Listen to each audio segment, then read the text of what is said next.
This little Savoy cabbage seems to be coming on right well in this little pot, so I'm going to move it on into something bigger to try and encourage everything to grow that little bit quicker where possible. And that's not a bad size pot. It'll stay in there for a long time, so we might as well use it.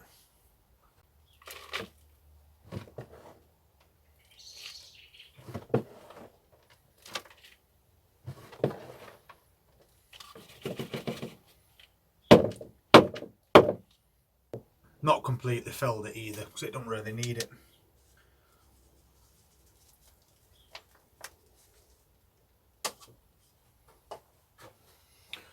Roots just come to the bottom, but they're not too intense, so that's good.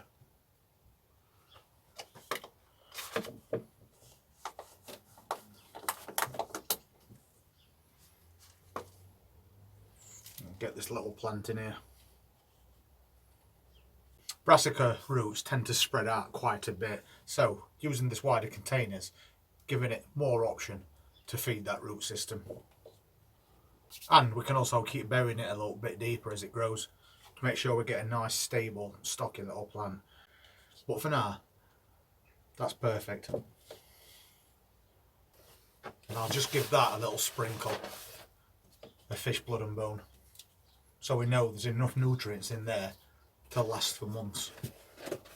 And I've got a couple more good looking Savoy plants there, so we'll keep his eye on these and we'll move them on like this one when that time comes. I'll just give this a quick watering and then we can pop it to one side, knowing this is now alright for quite a few weeks. Another part of what we're going to be doing between now and spring is setting up some indoor plants as well. So we're going to try and create a little indoor garden to see if we can grow certain things that are pretty much impossible to grow outside at this time of year. And we are going to be doing things like salads.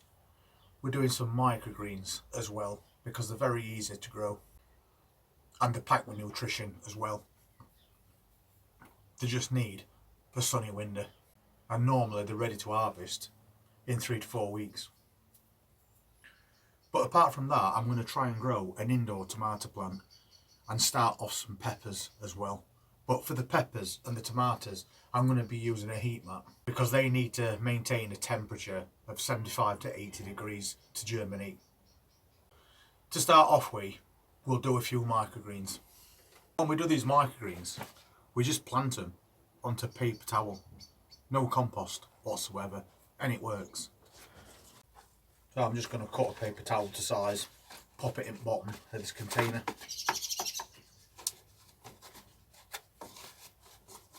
And these containers, I've got holes in the bottom as well. And once that's in there, we just need to wet it.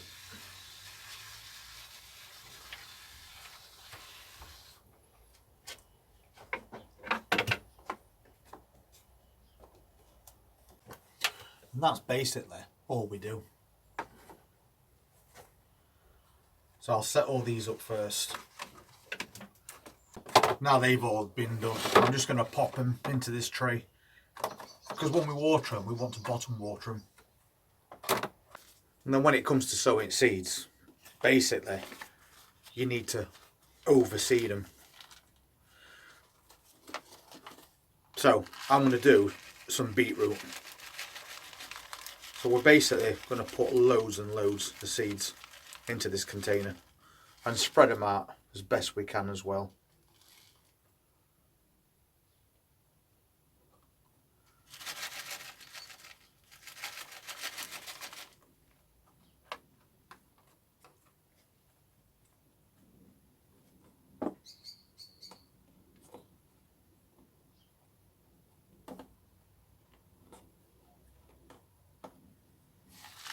Something like that will do.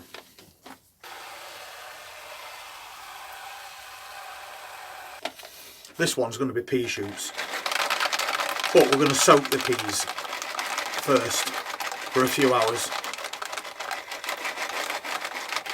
And we'll just make sure we've got the right amount for what we need.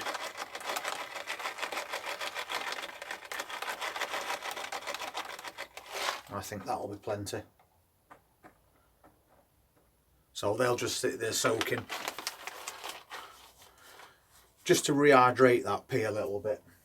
And then we'll do some radish.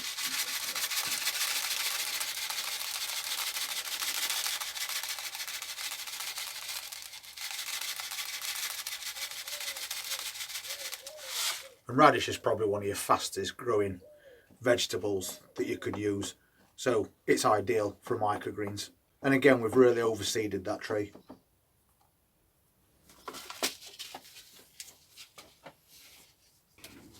And then I'm going to do some chicory.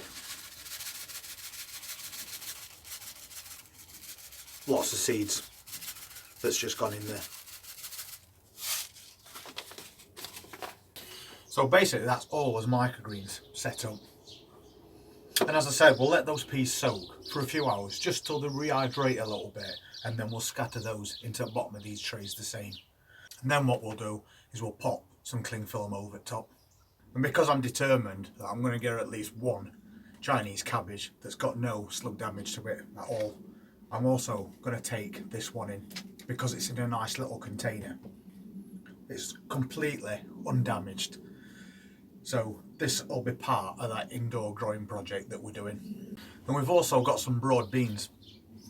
And these are ideally suited as well, because these are dwarf varieties, so they only grow to about 16 inches tall maximum. Might as well have one of those in there too.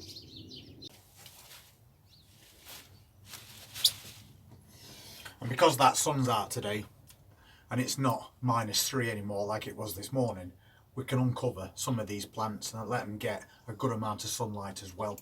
Which is the great thing about that framework that we created yesterday. Cover them up at night, keep them nice and snug, and then uncover that quick during day to get the maximum light possible.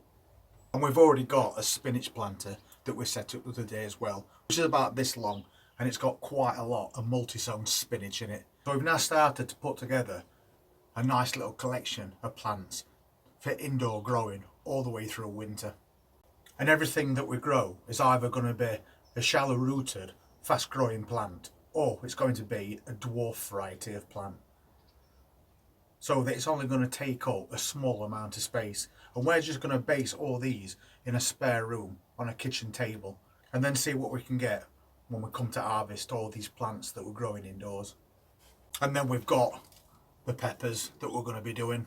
But these pepper seeds need to be soaked in some tea for a few hours first, because that softens that shell and it speeds up germination quite a lot.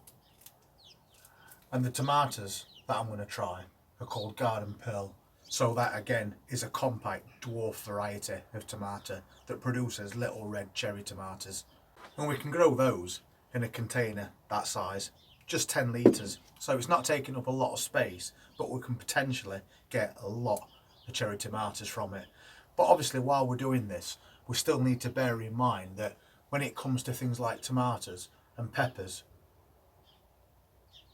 because they're indoors, we will have to pollinate them ourselves, which is quite easy to do, and we'll cross that bridge, hopefully, when we come to it.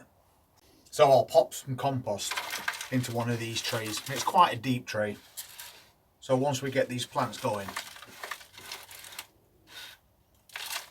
they can stay in there for quite a while.